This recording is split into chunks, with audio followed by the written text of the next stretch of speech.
The fluorescent lights of Mercy General's emergency room hummed with that particular frequency that makes your teeth ache. 11:47 at night, the witching hour, some nurses called it. That dead zone between the dinner rush of overdoses and the dawn parade of heart attacks.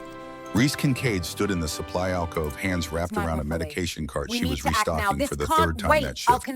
Her supervisor, Jessica Thornton, had a gift for inventing tasks that kept Reese visible but invisible, present but irrelevant. Mouse. The voice cut through the ambient beeping and humming. Jessica's voice, always sharp, always loaded with that particular contempt reserved for people she considered beneath her. Reese didn't turn. She'd learned that trick 6 months ago, her first week at Mercy General. Don't react. Don't give them ammunition. Just breathe. Count the vials. Epinephrine, atropine, lidocaine, the trinity of cardiac emergencies. I'm talking to you, Kincaid. Jessica's footsteps approached.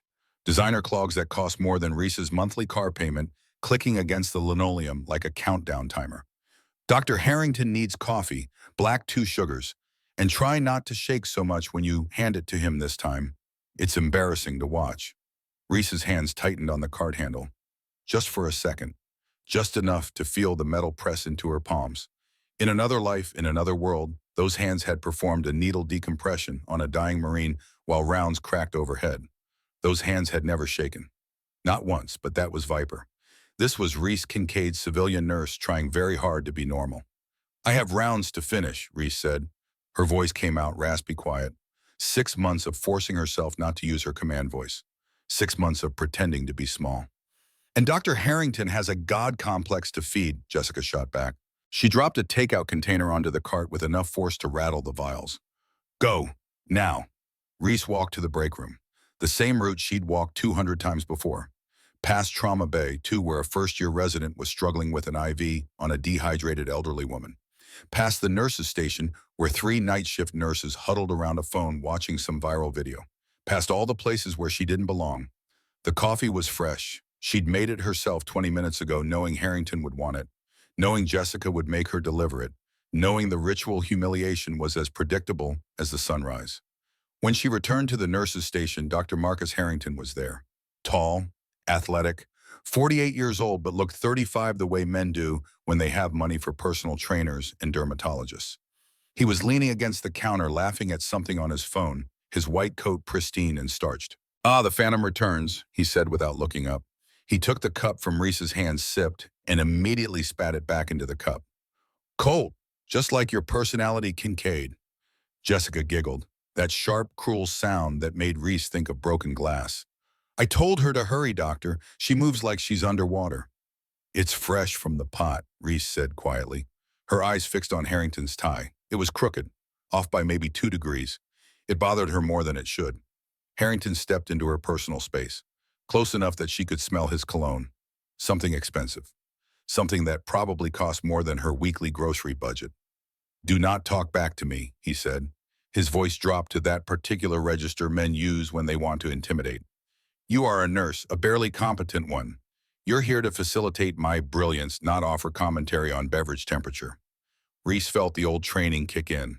The assessment, 6'1", right-handed based on his watch placement, centered his weight on his heels when he tried to loom. One solid palm strike to the solar plexus would fold him like wet cardboard. No calluses on his fingers. Soft hands, a bureaucrat playing doctor. She took a breath, let it out slow. Yes, doctor. Speak up, he snapped. His hands slammed down on the counter. The sound echoed through the ER.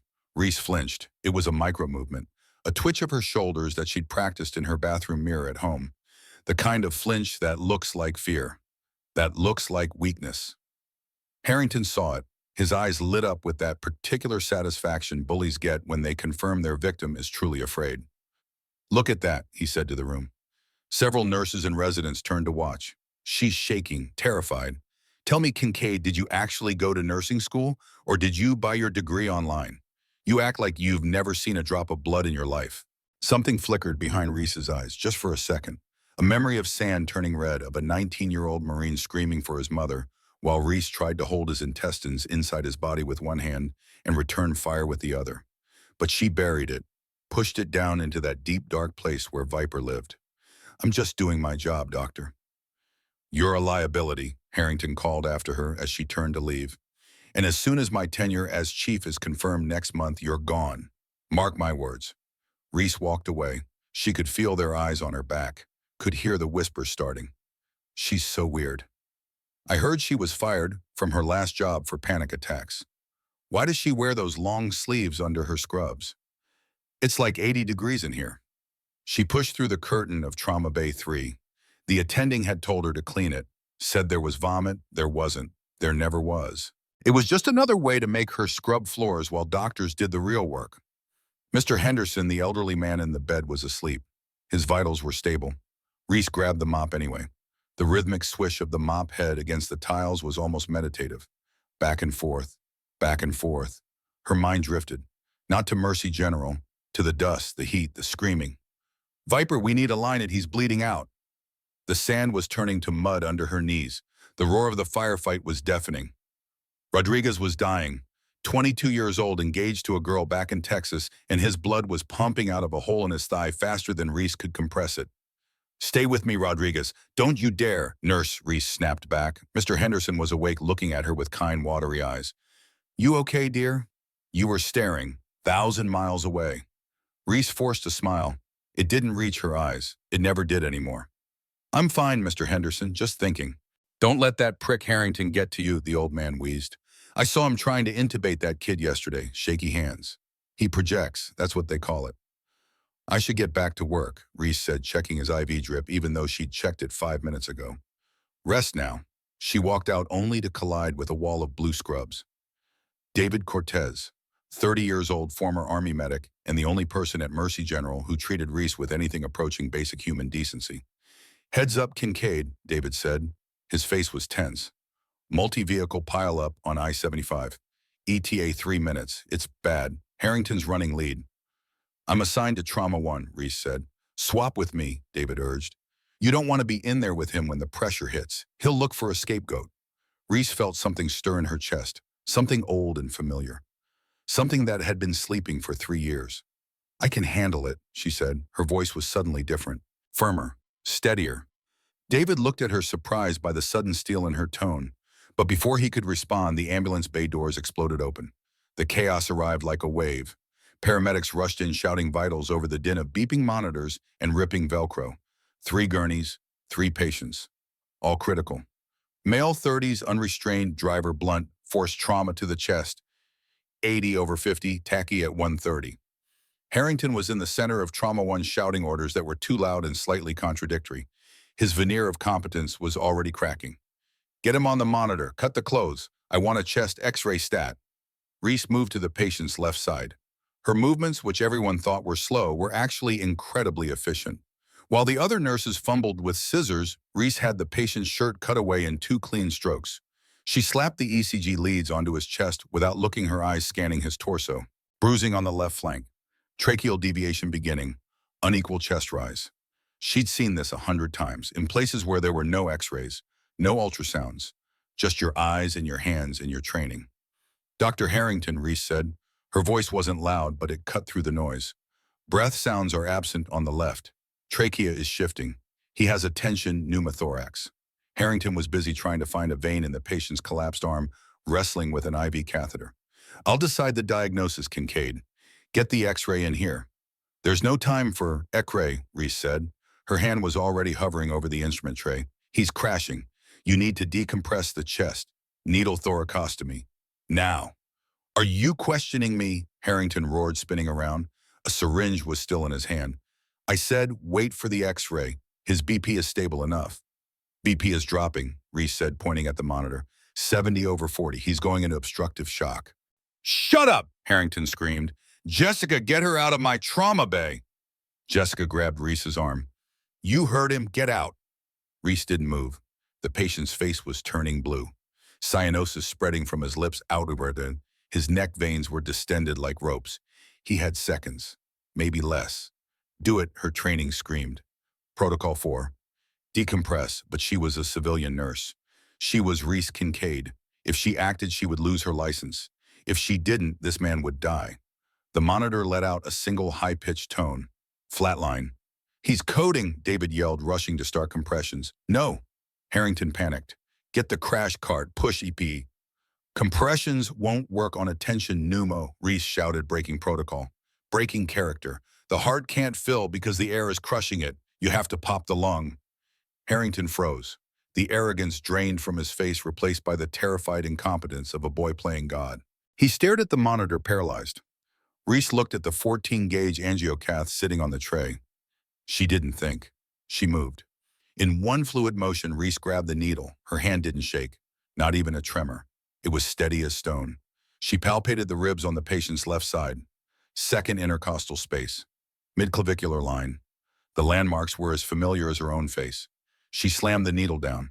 There was a hiss, audible even over the chaos, the sound of trapped air escaping the pleural space, like a tire deflating. Rhythm's back, David shouted. Sinus tachy BP's coming up 90/60. The patient gasped, a ragged, desperate intake of air. The first real breath he'd taken in minutes. He was alive. Reese stepped back, dropping the needle into the sharps container. The entire room was silent. Every doctor, nurse, and tech was staring at her. Harrington looked at the needle in the patient's chest, then at Reese. His face twisted from shock to humiliation to rage. You, he hissed. You assaulted a patient. I saved his life, Reese said. Her voice was flat, empty. You performed a surgical procedure without authorization and against a direct order from the attending physician.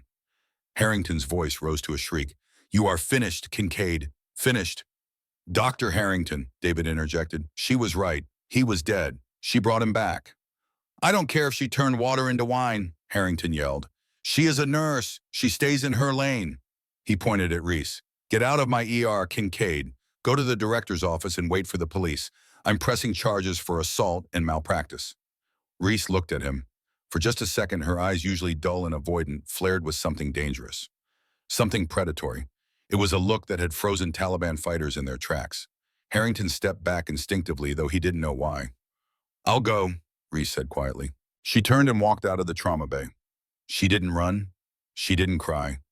She walked with a rhythmic, measured gait, the same gait she'd used crossing open ground under fire. As she reached the hallway, she heard Jessica whispering loudly to a resident.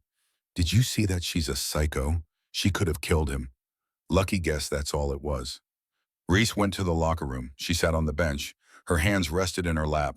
They weren't shaking. They never shook when it mattered. Only when she had to pretend to be normal. She opened her locker. Taped to the inside of the door was a small, crumpled photograph. 6 people in dusty fatigues standing in front of a scorched Humvee. Reese was in the middle, hair short M4 carbine slung across her chest, medkit strapped to her thigh. Rodriguez was on her left. He'd been dead for 10 years. Williams was on her right, dead for 8. Chen was kneeling in front, dead for 9. I tried, she whispered to the photo. I tried to be normal. She pulled out her phone. She needed to call her union rep. She needed to prepare for the end of her career. But before she could dial, the hospital walls began to vibrate. It started as a low thrum, a vibration that rattled the coins on the bench. Then it grew louder. Thump, thump, thump, thump. The sound of heavy rotors, low altitude, military grade. Reese froze. She knew that sound. She'd know it in her sleep, in her nightmares, in the moments between waking and dreaming when the past came flooding back. That wasn't a medevac helicopter. Medevac birds had a higher pitch, a lighter engine. This was a beast. This was a Sikorsky SH-60 Seahawk. She stood up, her heart hammering against her ribs. Not from fear, from a sudden electric shot of adrenaline. Why is a Navy bird landing at a civilian hospital in the middle of Ohio? She walked out of the locker room, drawn toward the ambulance bay windows. Outside, the sky was darkening as the massive gray helicopter descended. Not onto the helipad on the roof. No, right onto the hospital's front lawn. It was too heavy for the roof. Traffic on the street had stopped. People were running toward the windows. The wind from the rotors whipped the manicured hedges flat. The landing gear crushed Dr. Harrington's prized rose garden near the entrance. Reese watched as the side door gunner slid the heavy door open before the wheels even touched grass. 4 figures jumped out. They weren't paramedics. They wore multicam combat pants, tactical vests, drop-leg holsters. They moved with a violence of action that made the hospital's security guards back away with their hands up. Leading them was a man who looked like he'd been carved from granite. 62 years old, but still solid as oak. Gray hair cut military short, face mapped with scars and hard decisions. He wore a standard Navy working uniform, but stripped of the usual patches save for the trident pinned to his chest. Commander Garrett Reaper Blackwood. Reese gasped. Her hand flew to her mouth. Uncle Garrett, she hadn't seen him in 3 years. Not since Kandahar. Not since she'd walked away from the teams. He was storming toward the ER entrance, his men flanking him. He didn't look like he was there to visit. He looked like he was there to invade. Reese backed away from the window. Her back hit the wall. They found me. The automatic sliding doors of the emergency room entrance didn't just open. They were practically shoved off their tracks. The first man through was a giant. Chief Petty Officer Miller call sign. Tank, 6'5", 280 pounds of muscle and scar tissue. He wore a tactical headset, a plate carrier loaded with magazines and a sidearm strapped to his thigh. He didn't look like a soldier. He looked like a weapon system wrapped in human skin.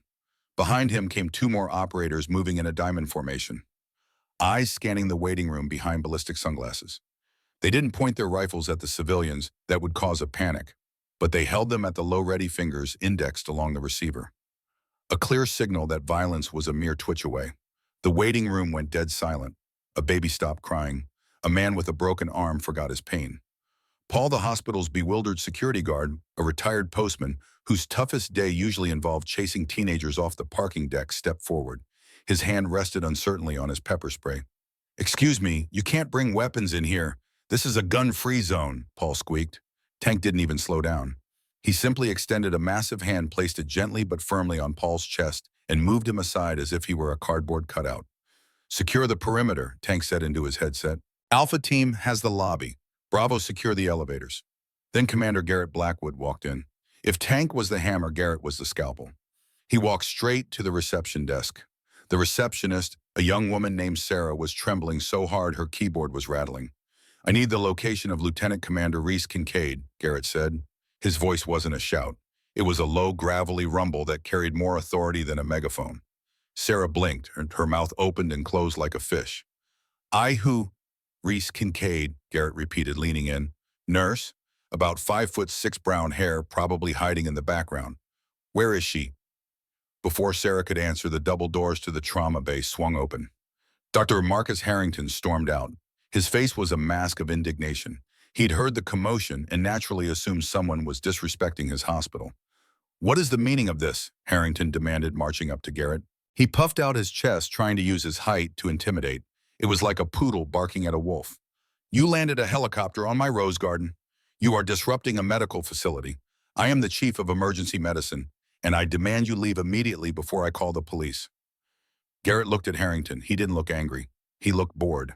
His eyes swept over Harrington's pristine white coat, his expensive watch, his manicured appearance. "Are you the OIC?" Garrett asked. "I am Dr. Marcus Harrington, and I don't care about your—" "I asked if you're the officer in charge." Garrett cut him off. "We have a critical extraction incoming. I need your best trauma assets, and I need Kincaid." Harrington laughed. It was a high, incredulous sound.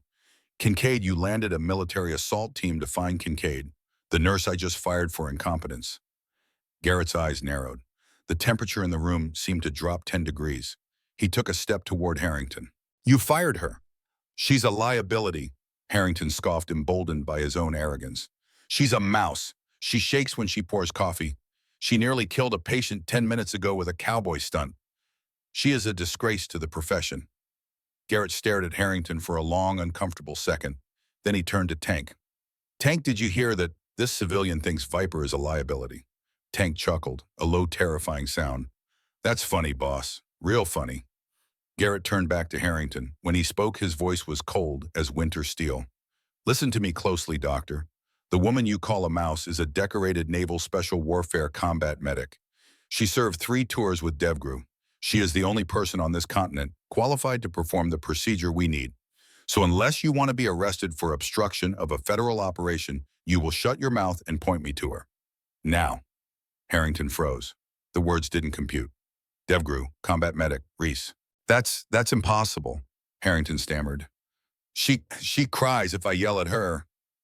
"She's acting, you idiot," Garrett growled. "She's trying to reintegrate, trying to forget the things she's seen, things that would make you wet your pants." Just then the door to the locker room opened. Reese stood there. She had taken off her scrub top, revealing a plain gray t-shirt underneath. Her arms, usually hidden by long sleeves, were visible. They were toned, wiry, and scarred. A long, jagged burn scar ran from her elbow to her wrist. Shrapnel from an IED in Fallujah. She held her purse in one hand. Her posture was different. The slump was gone. Her chin was up. Her eyes were dry. "Hello, Uncle Garrett," she said.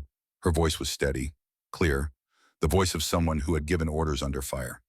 Garrett turned. The hardness in his face melted just a fraction, just enough to show the man beneath the warrior. "Reese, you look like hell." "Civilian life doesn't suit me," she replied, walking past a stunned Jessica and a paralyzed Harrington. She stopped in front of Garrett. "Why are you here? I told you I was done. I turned in my trident. I'm retired." "We don't get to retire, Viper," Garrett said softly. "You know that." Reese's face went pale. "It's Lieutenant Ethan Brennan," Garrett continued. "The pilot. He took a round in the pelvic girdle during a training op gone wrong near the Canadian border. High-velocity fragment. It nicked the femoral, but it's lodged against the iliac artery. It's a widowmaker fragment, Reese. Barbed. If we pull it, he bleeds out in 10 seconds. If we leave it, sepsis kills him in an hour." Reese closed her eyes. She knew the injury. She'd written the paper on it. The Viper protocol for complex junctional hemorrhage. "Why bring him here?" she asked. "Why not Bethesda Walter Reed?" "We were in transit," Garrett said. "He started crashing over Ohio. We didn't have time. We tracked your cell phone. We knew you were here." He stepped closer. His voice dropped to something that wasn't quite a plea, but wasn't quite an order either. "The flight surgeon on board is terrified to touch it. He says only you can do the extraction without nicking the artery. Ethan is asking for you, Reese. He's dying." Reese looked at Garrett. Then she looked at the hospital staff staring at her. She saw David, his face full of awe. She saw Harrington, his face full of fear. She saw Jessica, her mouth hanging open in shock. She made a fist. Rock solid. "Where is he?" Reese asked. "Medevac bird is 2 minutes out," Garrett said. "We secured the roof." Reese turned to the room. The transition was instant. Complete. The gray mouse was dead. The Viper was back. "David," she barked. The volume and command in her voice made David jump to attention. "Yes? Yes, Reese.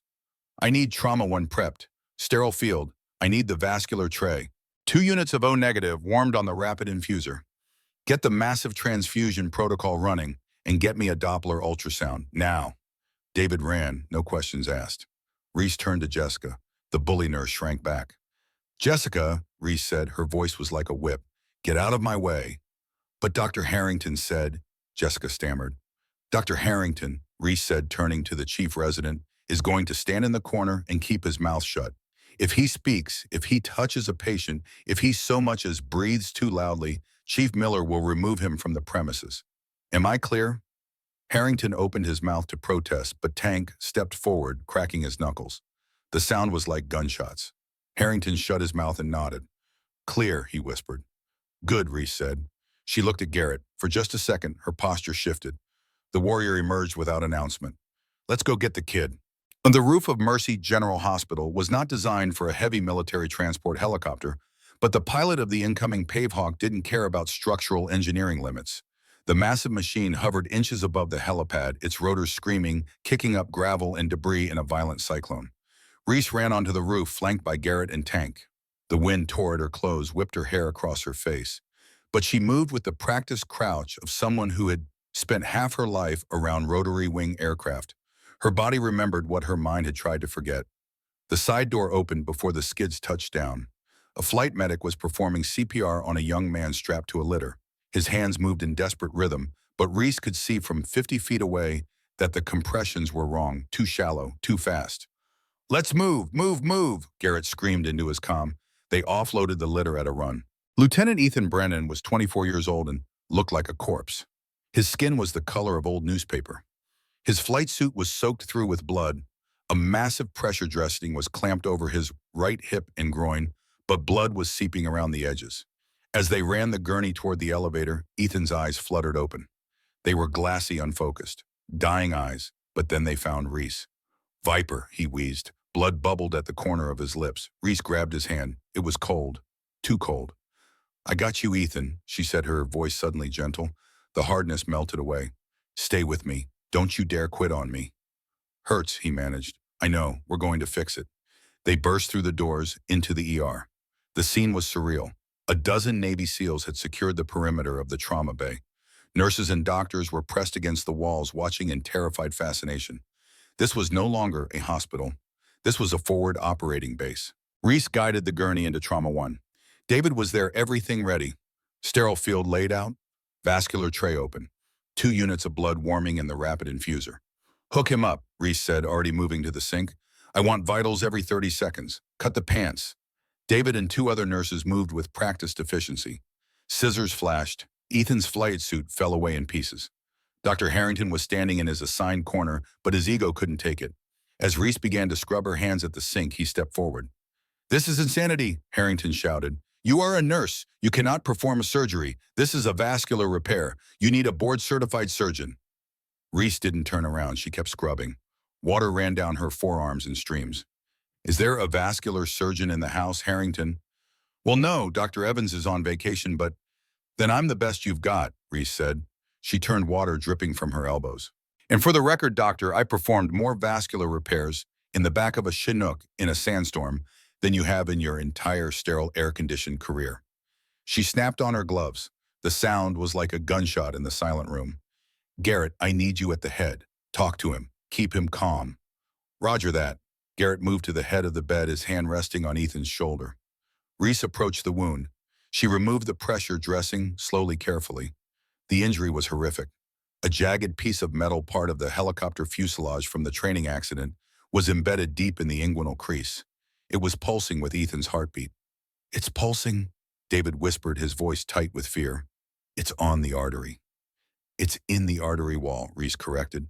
Her voice was clinical now, detached. It's acting as a plug. If we pull it straight out, the femoral artery unzips and he bleeds out in seconds. So what do we do? David asked. The Viper protocol, Garrett said from the head of the bed. There was pride in his voice. Reese took a deep breath. Her hands were steady. They always were when lives hung in the balance. I need a Rebo catheter, she said. A what? The hospital pharmacist stood in the doorway looking lost. Resuscitative endovascular balloon occlusion of the aorta. Reese said rapidly. It's in the trauma supply closet, top shelf. Dusty box. Nobody here knows how to use it. Get it now. David ran. He returned 30 seconds later with the kit still in its original packaging. Dust came off when he set it on the tray. Harrington, Reese said, make yourself useful. Can you insert a guide wire? Harrington blinked. Yes. Scrub in, now. He looked shocked. You want me to help? I need 4 hands, Reese said. Put your ego aside and help me save this kid, or get out. Harrington hesitated for just a second. Then he ripped off his white coat and ran to the sink. Okay, Reese said, looking at the wound, at the metal fragment, at the pulsing death trapped beneath layers of tissue. Here's the plan. We go in through the contralateral femoral artery with the WWII. We inflate the balloon in zone 3 of the aorta. That stops blood flow to the pelvis.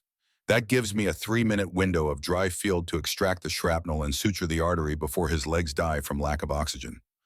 3 minutes, Harrington said, stepping up to the table, hands dripping. That's impossible.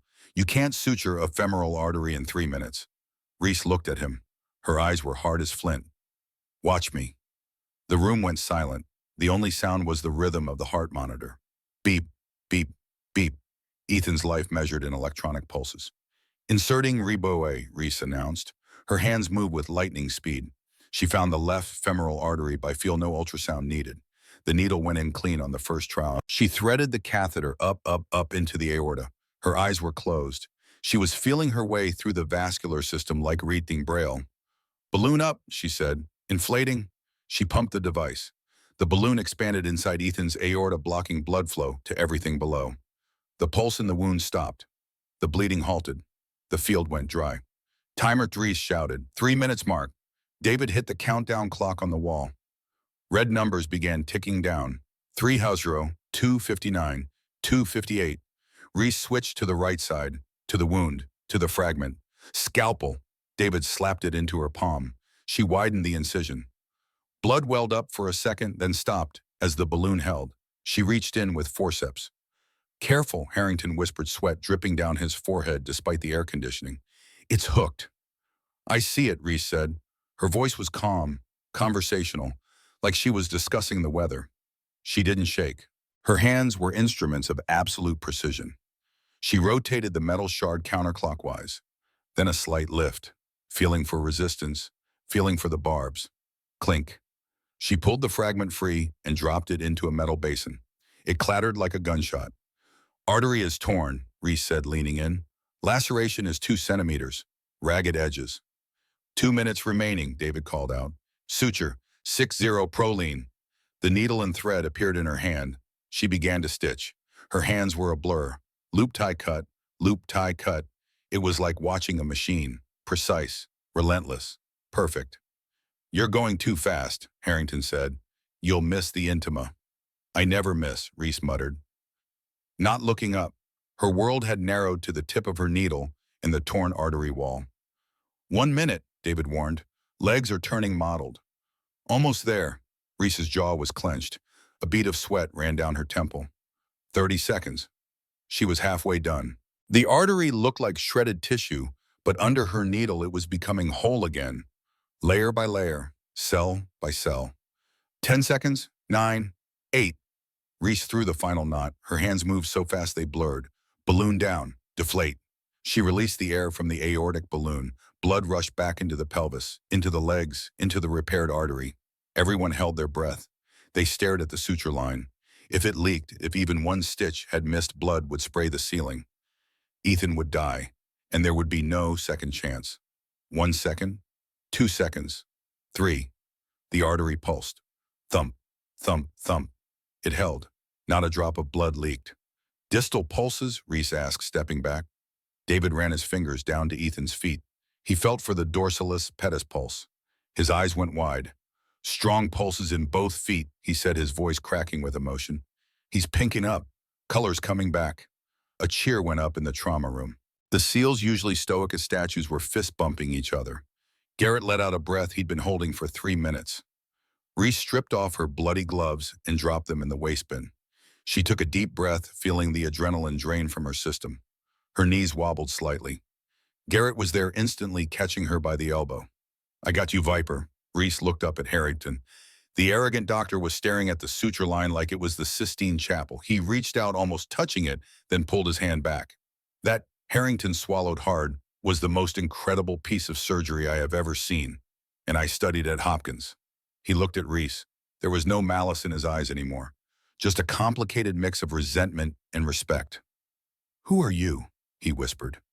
Reese straightened her back. She met his eyes without flinching. I'm the nurse you told to mop the floors. The extraction was as rapid and violent as the arrival. Once Lieutenant Brennan was stable, Garrett barked a single order into his headset. The SEALs who had secured the perimeter collapsed back toward the trauma bay like a well-oiled machine. They loaded the gurney with the recovering patient, and within 90 seconds, they were gone. The roar of the pave hawk faded into the night sky, leaving behind a shattered rose garden, a traumatized staff, and an eerie silence in the ER. Reese stood by the sink in Trauma 1, staring at her reflection in the stainless steel paper towel dispenser. She looked exhausted. The adrenaline crash was hitting her hard, making her limbs feel like lead. She wasn't Viper right now. She was just Reese, a civilian nurse who had broken every rule in the book. Kincaid, Dr. Harrington was leaning against the doorframe. He looked disheveled. His tie was loosened. There was a smear of blood on the cuff of his white coat.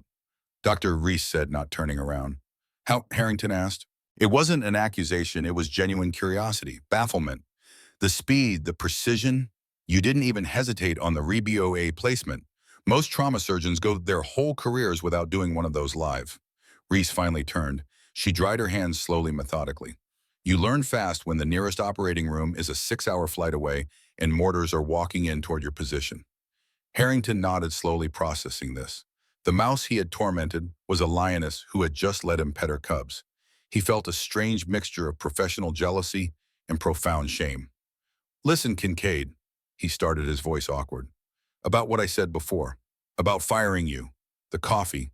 I was under stress. Save it, Marcus, Reese said wearily, using his first name for the first time. It felt strange in her mouth. I don't care about your apology. I just want to know if I still have a job tomorrow. Before Harrington could answer, the doors to the ER burst open again. This time it wasn't SEALs, it was worse. Hospital Director Evelyn Hart strode in, flanked by the head of legal and a frantic-looking PR manager. Hart was 52 years old with a smile that never reached her cold, calculating eyes. She wore a Versace suit that cost more than Reese made in a month. "Dr. Harrington, Nurse Kincaid, my office, immediately." Her voice was ice. As they walked through the lobby toward the administration wing, Reese realized the scope of what had happened. The waiting room was packed, but not with patients. Every person had their phone out. They were all filming her.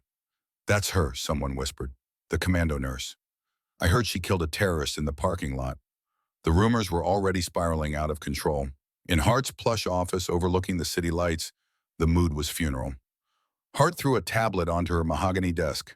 It was playing a video, shaky footage shot on a phone from behind a potted plant in the lobby. It showed Commander Garrett getting in Harrington's face. It showed Garrett announcing Reese's background. "She served 3 tours with DevGru. She is Viper." The video already had 2 million views. The hashtag #MercyGeneralHero was trending #1 nationally. "Do you have any idea the liability nightmare you've created?" Hart hissed, pacing behind her desk. "Armed military invasion. Unauthorized surgical procedures performed by nursing staff. The Joint Commission is going to crucify us. Our insurance carrier is having an aneurysm right now." "She saved a senator's son, Evelyn," Harrington said, surprising Reese by defending her. "If she hadn't acted, he would have died on our floor. Think of the PR nightmare that would have been." Hart stopped pacing. She looked at Harrington, then at Reese. The gears in her mind shifted visibly from damage control to opportunity capitalism. "A senator's son," Hart murmured. A slow, predatory smile spread across her face. "Yes. Senator Brennan is very influential on the Health Appropriations Committee." She turned to Reese. The ice in her voice melted into synthetic warmth. "Reese, darling," Hart said, stepping closer. "You're a hero, a bona fide American hero, hiding right here in our little hospital. This is wonderful." Reese felt sick. 5 minutes ago, I was a liability." "That was before I knew we could spin this," Hart said dismissively. "The morning shows are already calling. Good Morning America wants you. CNN is parked outside. We need to get you in front of a camera. Legal will tailor a statement. You acted on instinct, utilized your past training in an extreme emergency, and Mercy General is proud to employ veterans. It's gold." "No," Reese said firmly. Hart blinked. "Excuse me. I'm not doing interviews. I'm not a prop for your fundraising campaign," Reese said. Her voice was quiet again, but the steel was underneath. "I came here to be a nurse, to be normal. I don't want to be Viper anymore." "You don't have a choice, Kincaid." Hart snapped, the warmth vanishing instantly. "You performed medicine without a license. That is a felony. I can protect you from the state board if you play ball with the PR team. If you don't, I'll feed you to the wolves. I'll have your license revoked by noon tomorrow and wrap this whole incident around your neck as a rogue employee act." Reese looked at Hart. She had faced down Taliban warlords who had more honor than this woman in a designer suit. "Do what you have to do, Evelyn." She turned and walked out of the office. She needed air. She needed to escape. But when she got to the staff exit, she saw the sea of news vans and satellite trucks outside. The glass doors felt less like protection and more like the walls of an aquarium. Everyone was watching the fish. That night, Reese sat in her small apartment, the same one-bedroom she'd been renting for 3 years. She'd thought about moving after James died, but this place had memories. They'd painted the bedroom together. He'd built the bookshelf in the living room. His presence was still here in the walls, in the air. On her mantle were photos, James smiling his arm around her, her SEAL team in front of a Humvee, Rodriguez making a stupid face, her father in his dress blues at her commissioning ceremony. She picked up the photo of James, traced his face with her finger. "They're going to take everything," she whispered. "My license, my career, everything we worked for." The phone rang. Unknown number. She almost didn't answer, but something made her pick up. "Kincaid." "Senior Chief, this is Colonel Hayes, Joint Special Operations Command." Reese sat up straighter. JSOC. That was the command structure for all special operations. "Yes, sir. I'm calling about Lieutenant Brennan. He's stable. Thanks to you, but we have a problem. Someone tried to kill him in that training op. It wasn't an accident, and now someone's trying to finish the job." Reese felt ice in her veins. "Sir, we think there's a mole, high up, someone who benefits from Brennan dying. He was carrying evidence of defense contractor fraud. $20 billion. Goes all the way to Congress." "Why are you telling me this?" "Because Brennan won't talk to our medics. He's asking for you, and because we need someone we can trust. Someone off the books. Someone who can keep him alive while we figure out who betrayed him. Reese looked at the photos on her mantle, at Rodriguez, at her team, at the ghosts. When do I start? Tonight, we're moving him to a secure location, an old VA hospital wing we've requisitioned. I need you there in 2 hours, and Senior Chief, bring your go-bag. This might get ugly. The line went dead. Reese sat there for a long moment. Then she stood, walked to her closet, pushed aside the civilian clothes, reached for the duffel bag in the back. Inside were things she hadn't touched in 3 years. Her tactical med kit, her plate carrier, her sidearm, the tools of Viper. She tried to walk away, tried to be normal, but the war had followed her home. And this time she wasn't running. 72 hours later, Reese sat at a long, polished oak table in a conference room at the state capitol. The air conditioning was set too low, a common tactic to make the accused uncomfortable. She was suspended without pay. The media storm had been intense. Half the country saw her as a badass patriot. The other half saw her as a dangerous vigilante who thought she was above the law. Across from her sat 5 members of the State Board of Nursing disciplinary panel, stern-faced men and women who had spent decades deep in the weeds of bureaucracy and protocol. To them, a checklist was more holy than scripture. At the head of the table was Chairperson Patricia Drummond, a woman with severe glasses and a tight bun, who looked at Reese like she was a particularly stubborn stain on a uniform. Miss Kincaid, Drummond began, adjusting her microphone.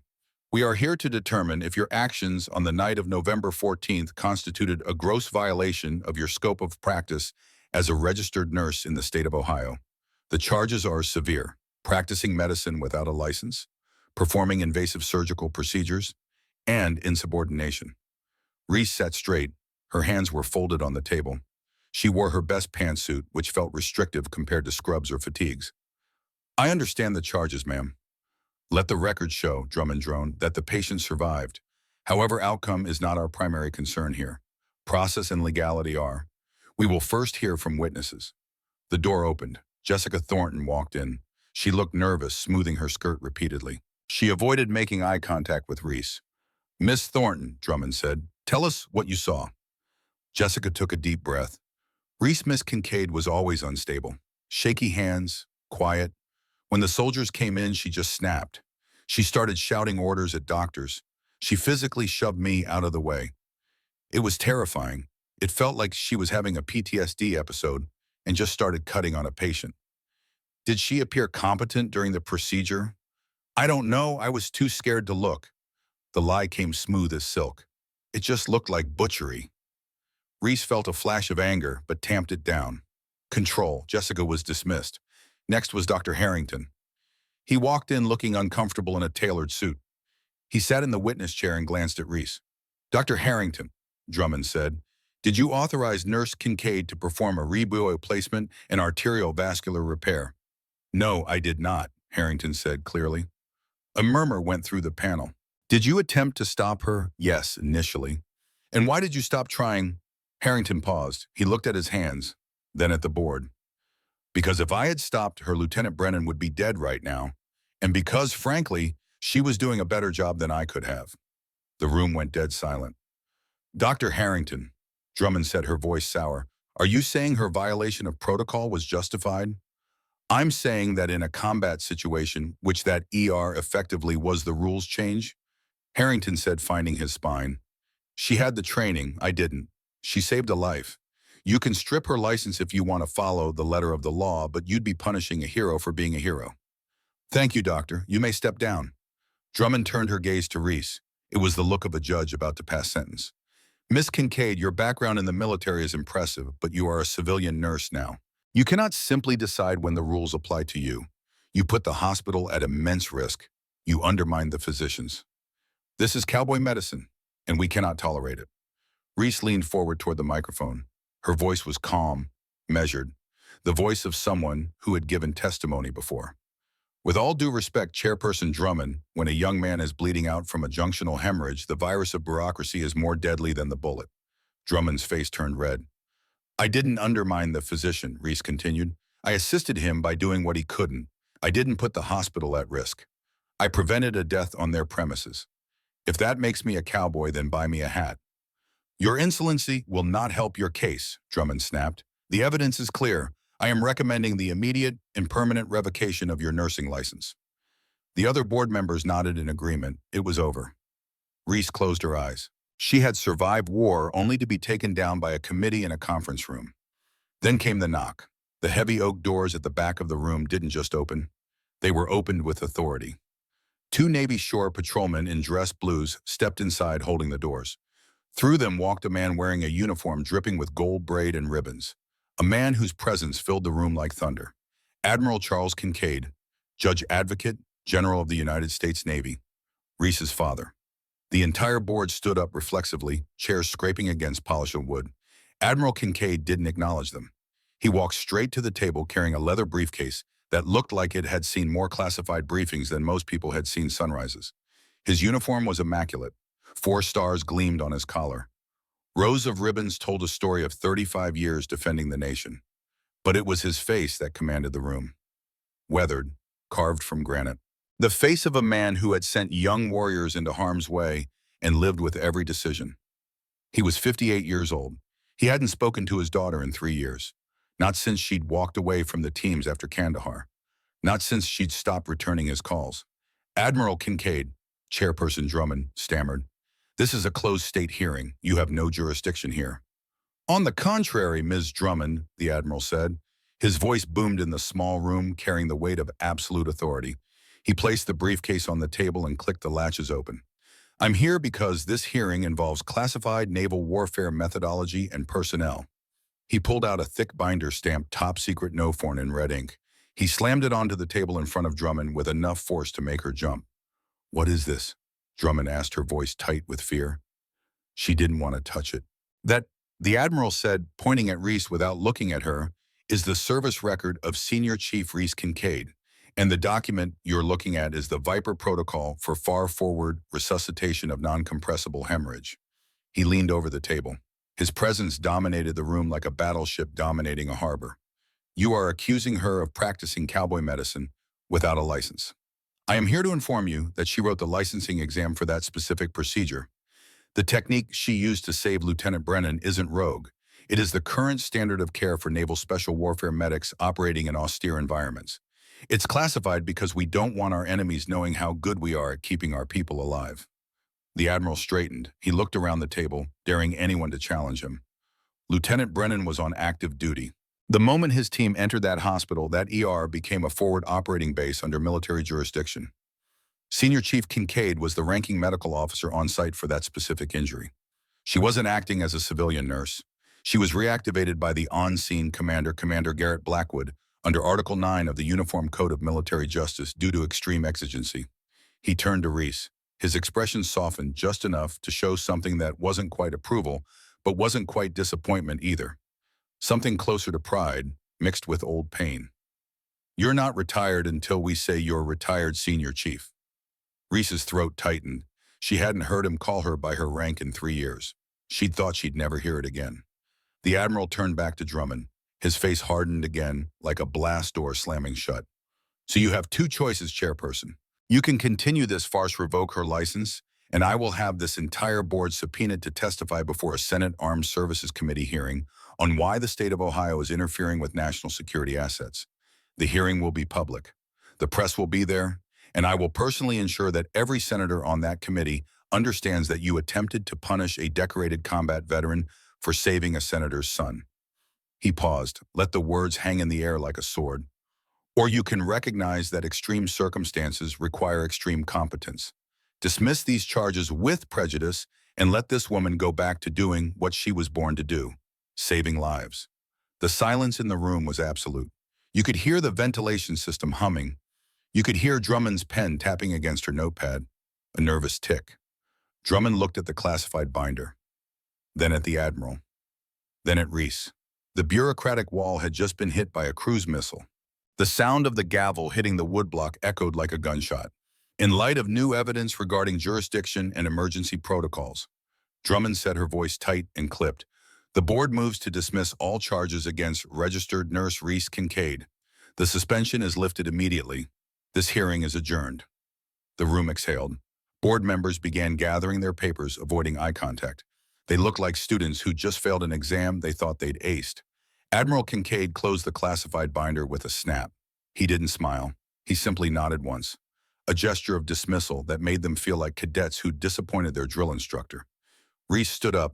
Her legs felt shaky for the first time that day. She turned to her father. "Thank you, sir," she said, slipping back into military formality. It was easier than saying Dad, easier than acknowledging the 3 years of silence between them. "Don't thank me, Reese," the Admiral said. His eyes softened again, just for a moment. "Thank Garrett. He called me the minute he got back to base. Told me you were getting railroaded." He picked up his briefcase. "And for the record, your mother would have been proud of what you did in that ER." Reese felt a lump in her throat. Her mother, Claire Kincaid, who died of cancer when Reese was 29, who'd held Reese's hand through every nightmare after Kandahar, who'd told her it was okay to walk away, to try to be normal. "I just did the job, sir." "You always do," he said quietly. Reese stood there watching her father prepare to leave, the man who'd raised her after her mother died, the man who'd encouraged her to join the Navy, the man she'd shut out for 3 years because she couldn't face her own failure. "Dad," she called out. The Admiral stopped, turned. For a moment, they just looked at each other, father and daughter, Admiral and Senior Chief, two warriors who'd lost too much and fought too long.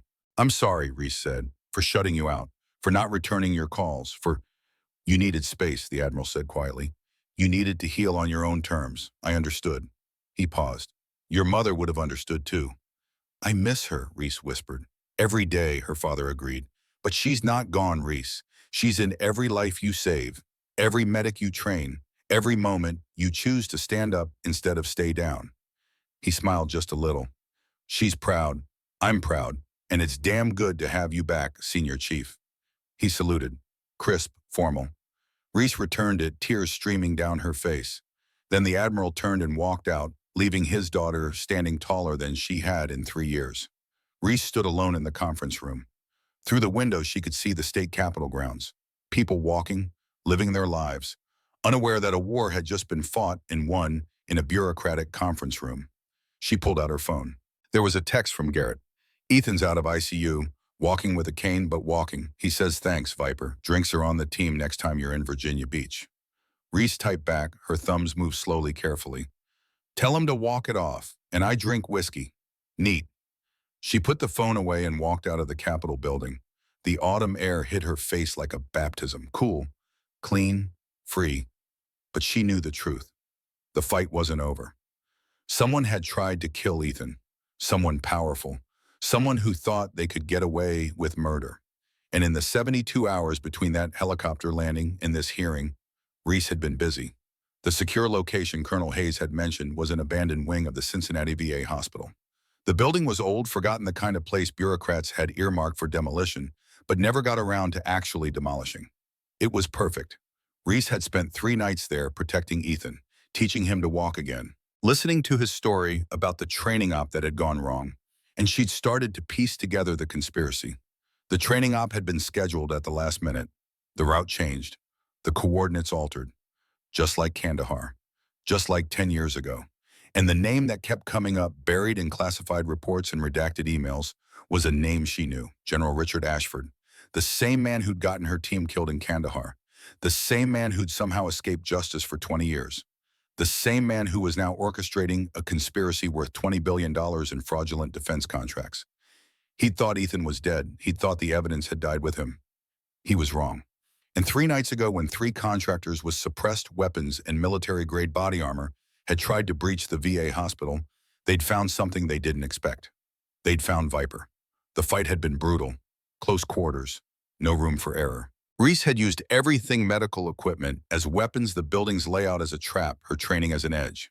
She'd killed 2, wounded the 3rd badly enough that he'd talked before he bled out. He'd given her Ashford's name, his location, his next move, and he'd given her something else. Proof, documents, emails, bank transfers, everything she needed to bring down an empire. The next morning, Mercy General Hospital felt different. As Reese walked through the sliding glass doors, the air didn't feel heavy with judgment anymore. It felt electric, charged with possibility. She wasn't wearing the baggy, oversized scrubs she used to hide in. She wore a fitted navy blue set. Her hair was tied back in a practical, no-nonsense bun. She walked with her head up. Her stride was long and purposeful. The receptionist, Sarah, looked up. "Oh, Good morning, Reese. Coffee's fresh. Thanks, Sarah. Reese smiled, a real smile that actually reached her eyes. As she walked toward the nurse's station, the whispers started, but they had changed. That's her, the one the Admiral defended. I heard she can intubate a patient blindfolded. My cousin's in the Navy. He says DevGru medics are like gods. Jessica was at the station reorganizing charts with trembling hands. When she saw Reese approaching, she froze. She looked like a deer caught in headlights. The bully who had made Reese's life hell was gone, replaced by a terrified woman who knew she'd poked a sleeping dragon. Reese, Jessica said, her voice shaking, I put your schedule on the board. You're in Trauma 1 today. I know you probably want a different assignment after everything. Trauma 1 is fine, Reese said. She looked at Jessica. She could have reported her, could have humiliated her the way Jessica had done to Reese for 6 months. But what would that accomplish? And Jessica, tighten your ponytail. It's dipping into the sterile field when you lean over. Jessica blinked, surprised by the lack of venom. Yes, of course, right away. Reese walked past her. She didn't need revenge. The fear in Jessica's eyes was victory enough. She entered the break room. Dr. Harrington was there staring out the window at the repaired rose garden. The landscapers had done good work. You could barely tell a helicopter had landed on it. He turned when he heard the door. For a moment, neither of them spoke. The history between them hung in the air. The coffee, the insults, the surgery, the hearing, all of it. I expected you to quit, Harrington said finally. Go back to the Navy or find a hospital that didn't try to ruin you. I'm not running anymore, Marcus, Reese said, pouring herself a cup of coffee. And besides, this place is a mess. You need someone who knows how to handle a crisis. Harrington snorted. It was almost a laugh. That's an understatement. The board of directors is still hyperventilating. Evelyn Hart is trying to figure out how to put your face on a billboard without you suing her. She can try, Reese said, taking a sip. The coffee was terrible. Hospital coffee always was. But it tasted like victory. But I have a condition for staying. Harrington raised an eyebrow. Oh, and what is that? My parking spot, a raise. And I want to run the trauma training program. Reese set down her coffee cup. She met his eyes. I watched your residents during that code blue last week. They're slow. They panic. They rely on technology when they should be relying on clinical skills. I want to teach them the Viper protocol. I want to teach them how to think when the world is falling apart. Harrington looked at her. He thought about the way she had moved during the surgery on Lieutenant Brennan. The efficiency, the calm. It was exactly what his department lacked. He extended his hand. Done, Harrington said. Lead trauma coordinator. You answer only to me. And frankly, I'll probably just listen to you anyway. Reese took his hand. His grip was firm, respectful. One more thing. Harrington added, a glint of humor in his eyes. Next time a helicopter lands on my roses, warn me first. No promises, Reese smirked. Later that day, the ER was unusually quiet. The chaos of the morning rush had subsided into the lull before the evening madness. Reese stood in Trauma 1, the room where everything had changed, where she'd stopped being a ghost and become herself again. She pulled out her phone. Another text from Garrett. Heard the good news. Always knew they couldn't keep Viper down. Also, we have a situation developing in the Mediterranean. Nothing urgent yet, but I wanted you to know the door's always open. Once a seal, always a seal. Reese stared at the message for a long time. The Mediterranean. That meant another deployment, another war, another chance to be Viper full-time instead of part-time. She typed back slowly. Appreciate it, Uncle Garrett, but I have a mission here, teaching the next generation so when their moment comes, they're ready. Tell the team I'm where I need to be. She hit send. Then she looked at her reflection in the glass cabinet. She saw the scars on her arms visible now that she'd stopped hiding them. She saw the lines on her face, the gray hairs starting to show at her temples. But for the first time since coming home from Kandahar, she didn't see a broken soldier or a terrified nurse pretending to be small. She saw Reese Kincaid. Nurse Kincaid, David burst through the door, his face flushed. Incoming MVC, 2 victims, both unstable. ETA 2 minutes. Reese turned. The adrenaline sparked. Familiar. Welcome. I'm ready, she said. She grabbed her stethoscope and walked toward the ambulance bay. Not as a ghost, not as someone hiding, but as the warrior she had always been. But that night after her shift ended, Reese didn't go home. She drove to a warehouse district on the outskirts of Cincinnati, the kind of place where questions weren't asked and security cameras mysteriously malfunctioned. Garrett was waiting for her, so was Tank, and 5 other operators she recognized from the teams. You ready for this? Garrett asked. Reese nodded. She opened the trunk of her car. Inside was her gear, not her nursing gear, her other gear. Ashford's in a safe house 20 miles from here, Garrett said. FBI's building a case, but it'll take months, maybe years. And in that time, he'll disappear. Retire to some country without extradition. Live out his days on blood money. Or, Tank rumbled, we could accelerate the timeline. Reese looked at them, her team, her family. I'm not killing him, she said firmly. I'm not a murderer. No one's asking you to be, Garrett said. But we need someone to get close. Someone he doesn't know is coming. Someone who can extract the evidence we need to put him away forever. He handed her a folder. Inside were surveillance photos, guard rotations, building schematics. It's a snatch and grab, Garrett continued. We go in quiet, get the hard drives, get the documents, get out clean. Then we hand everything to the FBI with a nice bow on top. And if it goes loud, Reese asked, then we improvise. Tank grinned, like old times. Reese looked at the folder, at the photos of Ashford, the man who'd killed Rodriguez, who'd killed Williams and Chen, who'd tried to kill Ethan, the man who'd gotten away with murder for 20 years. When do we go tonight? Garrett said. He's meeting with his co-conspirators, all the players in one place. We take them all down, or we take none of them down. Reese closed the folder, looked at her team. Then let's go to work. The operation was textbook, almost boring in its efficiency. They breached at 0200. Garrett and Tank took point. Reese and two other operators swept the interior. The other two secured the perimeter. Ashford's guards were private contractors. Good, but not seal good. They went down quiet, tased, zip-tied, sedated. Reese found the study, found the safe, found everything they needed. Hard drives, documents, evidence of 20 years of fraud, corruption, and murder. She was copying files onto a portable drive when she heard footsteps behind her. Well, Maya Reynolds. She turned.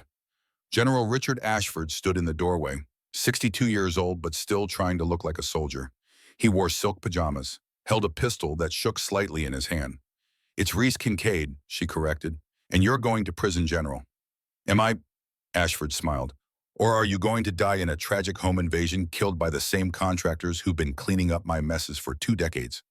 Your contractors are zip-tied in the basement, Reese said calmly, and my team has this building locked down. You've lost Ashford. Accept it with grace. Grace, Ashford's face twisted with rage. You have no idea what you've cost me, 20 years of war, billions of dollars. All because some jumped-up medic with PTSD couldn't stay in her lane.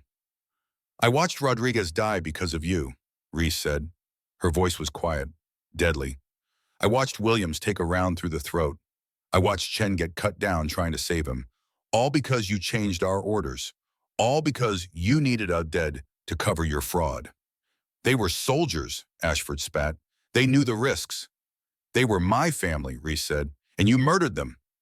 Ashford raised the pistol. His hand was shaking worse now. Fear or rage, Reese couldn't tell. I should have made sure you died too, he snarled. Probably, Reese agreed, but you didn't, and that was your mistake. Garrett appeared behind Ashford, moved like smoke. One hand closed over Ashford's gun hand, the other went to his throat. The general dropped like a puppet with cut strings on. Target secured, Garrett said into his comm. Viper, you good? I'm good, Reese said. She looked down at Ashford unconscious on the floor. 20 years of nightmares, 20 years of guilt, and it ended with a whimper, not a bang. She felt nothing, no satisfaction, no joy, just tired. Let's pack it up, she said. Get everything to the FBI. Let justice do its job. And if justice fails, Tank asked from the doorway. Reese looked at him, at Garrett, at her team. Then we'll deal with it, she said. But we do it the right way. We're not murderers, we're warriors. There's a difference. 6 weeks later, on a cold Tuesday morning in December, Reese stood in front of a classroom in the newly renovated Mercy General Combat Trauma Training Center. The room was state-of-the-art, simulation mannequins, trauma equipment, everything a modern teaching hospital should have. But more importantly, it had students. 20 of them, young nurses and residents, eager faces, notebooks open, phones silenced, all of them looking at Reese like she held the secrets of the universe. Behind her on a projector screen was a diagram of the Viper protocol. The same protocol that had been classified 3 months ago was now being taught to the next generation. The Pentagon had declassified it after Senator Brennan personally lobbied for it. His son was alive because of this procedure. Other sons and daughters should have access to it too. Most of you will never see combat, Reese began. Her voice was calm, measured, the voice of a teacher, not a warrior. But someday you'll face a situation where everything goes wrong, where the patient is dying, where protocol doesn't work, where you have to make a choice. She paused, let the words sink in. Follow the rules and watch them die, or break the rules and maybe save them. A young resident raised his hand, fresh-faced, couldn't be older than 26. Yes. Ma'am, is it true you served in Iraq? Afghanistan and Iraq, yes. Is it true you, he hesitated, that you killed people? The room went silent. Everyone was staring at Reese, waiting for her answer. Reese looked out the window, at the parking lot, at David walking in for his shift, at the ambulance pulling up with another emergency, at the world continuing to turn. Yes, she said quietly, I did. I'm not proud of it, but I'd do it again to save the people beside me. Another student, a young nurse named Emily, raised her hand. Do you have regrets? Reese thought about Rodriguez, about Williams, about the 4 men who died in Kandahar because someone changed the coordinates, about her husband James killed in what she now knew was an assassination disguised as an accident, Ashford's people tying up loose ends, about all the ghosts that followed her. Every day, Reese said, but I have fewer regrets than if I'd done nothing. Class ended. The students filed out talking among themselves, excited, inspired, ready to learn. David waited by the door. Want to grab lunch? Yeah. They walked to the parking lot together. The December air was cold enough to see their breath. Christmas lights were going up on the buildings around the hospital. The world was preparing for the holidays. You hear about Hart? David asked. She resigned, took a job in pharmaceutical lobbying. Good riddance, David muttered. And did you hear about the trial? Reese smiled. General Ashford and 43 co-conspirators. Biggest military corruption case in history. He got 25 years. No parole. He'll die in prison. Justice, David said. There was satisfaction in his voice. They reached Reese's truck. Old, beat up, reliable. A 2010 Ford F-150 that had seen better days but still ran like a dream. So what now? David asked. You've got your program, you've got respect, you've got purpose. What's next? Reese flexed her fingers on the steering wheel. Steady, strong, the hands that had saved lives and taken them. The hands that had held her dying husband. The hands that had brought Lieutenant Brennan back from the edge. Next, Reese said, I teach, I train, I make sure the next generation knows what my generation learned the hard way. So when their moment comes, they don't freeze. They don't panic. They act. David nodded. That's it.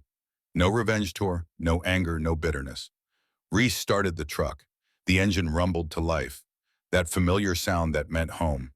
I'm 32 years old, David. I don't have time for bitterness. I have time to build something that lasts after I'm gone. She put the truck in gear, started to pull out. Then she stopped, rolled down the window. Besides, she said, a slight smile playing at her lips, I already got my revenge. I outlived the bastards who tried to bury me, and I'm still here, still fighting, still teaching. That's the best revenge there is. She drove away. David watched her go, then smiled to himself. Inside the training center, young medics were practicing on simulation mannequins, old techniques meeting new technology, experience mixing with enthusiasm. On the wall was a plaque, newly installed, bronze, polished to a mirror shine. It read, the Viper Protocol Combat Trauma Training Center founded by Senior Chief Reese Kincaid, USN Ret. When protocol fails, training prevails. That evening, Reese sat in her apartment. On her mantle were photos, James smiling, her SEAL team, her father at her commissioning ceremony, and one new photo, taken last week. Her first class of students, all 20 of them, standing with Reese in front of the training center. Young face, eager eyes, the future. Her phone rang, unknown number. She picked up. Kincaid? Senior Chief, this is Captain Morrison, Naval Special Warfare Command. Reese sat up straighter. NSWC. That was the command structure for all SEAL teams. Yes, sir. I'm calling with a request. We're standing up a new training pipeline for Special Operations Combat Medics. Advanced trauma care for high-threat environments. We want you to help design the curriculum. 2 weeks a quarter at Little Creek. The rest of the time you can maintain your civilian position. Reese looked at the photos on her mantle. at Rodriguez, at her team, at the Ghosts. Will I have full autonomy over the curriculum? Yes, ma'am, this is your show. Then I accept. Outstanding. We'll send the paperwork. Welcome back to the fight, Senior Chief. The line went dead. Reese walked to the window, looked out over Cincinnati. The city lights sparkled like stars. Somewhere out there, young medics were studying. Young warriors were training. Young people were preparing for moments they couldn't imagine. And she would make sure they were ready. She pulled out her phone one more time, opened her messages, scrolled to Garrett's name, typed slowly. Uncle Garrett, thanks for everything, for never giving up on me, for calling Dad, for reminding me who I am. I'm not coming back to the teams full-time, but I am coming back part-time, teaching at Little Creek, training the next generation of combat medics, making sure they don't make the same mistakes we did, making sure they're ready when their moment comes. Tell the team Viper isn't gone. She just evolved. Once a SEAL, always a SEAL. She hit send. 3 dots appeared. Garrett was typing. Damn right. Proud of you, niece. Your mom would be too. See you at Little Creek. Drinks on me. And Reese, you were never broken. You were just resting. Welcome home, Viper. Reese smiled, a real smile, the kind that reached her eyes and chased away the shadows. She looked at the photo of James one more time, touched the frame gently. I'm okay now, she whispered. I found my way back. I found my purpose. And I'm going to make other people's loved ones come home safe. That's my mission now. That's my legacy. Outside, an ambulance siren wailed in the distance. Someone somewhere was having the worst day of their life. Someone somewhere needed a medic who knew what they were doing. And tomorrow, Reese would train another group of someones to be ready for that moment. She closed the curtains, made dinner. A simple meal for one. But it didn't feel lonely anymore. It felt like peace. The final scene came 3 months later. March. The thaw was beginning. Winter releasing its grip on Ohio. Reese stood at the front of her classroom. But this time the class was different. These weren't residents or nurses from Mercy General. These were Navy corpsmen, Marine combat medics, Army 68 Whiskies, Air Force pararescue. 24 warriors from all branches, all specialties, all gathered to learn from the woman who'd written the book on staying alive in hell. The last guard sat in the back row. 6 men in their 60s and 70s. Garrett had brought them. Maddox Tank Brenner, Sullivan Ghost Whitmore, Isaiah Bulldog Kane in his wheelchair. Veterans who'd survived their wars and wanted to see the next generation survive theirs. Reese looked at them, at the old and the young, at the past and the future, at the unbroken chain of warriors stretching back through time. Welcome to Advanced Combat Trauma Care, she began. I'm Senior Chief Reese Kincaid, call sign Viper. Over the next 8 weeks, I'm going to teach you how to save lives in places where death is the default. I'm going to teach you how to work under fire, how to make decisions when there's no time to think, how to carry the weight of lives in your hands and not break under it. She paused. I'm not going to lie to you. This training is hard. Some of you will fail. Some of you will decide this isn't for you. That's okay. Because the ones who make it through, the ones who earn the right to be called combat medics, those warriors will save lives that would otherwise be lost. They will bring brothers and sisters home. They will be the reason someone's son or daughter gets to see another birthday. She looked at each face. Young, old, scared, determined, ready. They called me a ghost. They called me weak. They called me broken.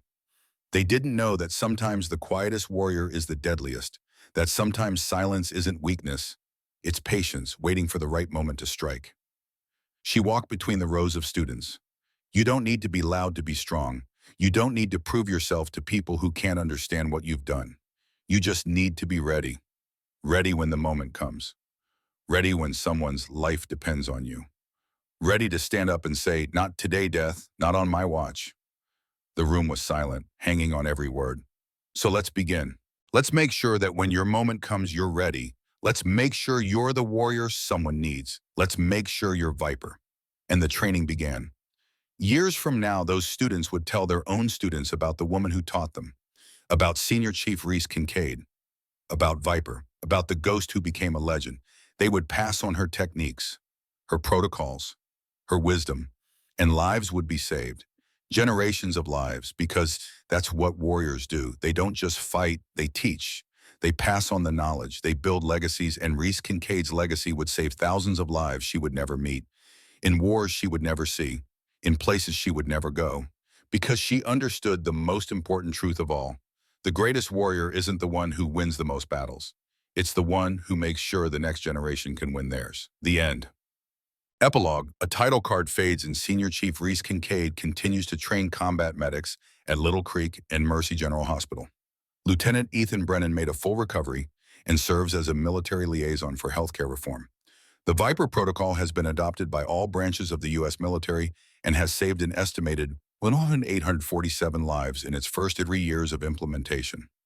General Richard Ashford and 43 co-conspirators are serving sentences ranging from 15 to 25 years for fraud, corruption, and conspiracy to commit murder. Dr. Marcus Harrington became Chief of Emergency Medicine at Mercy General and credits Senior Chief Kincaid with revolutionizing their trauma response.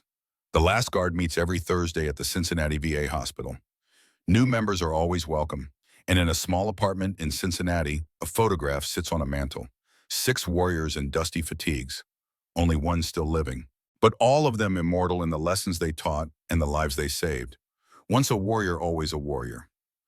The fight never ends, it just changes shape.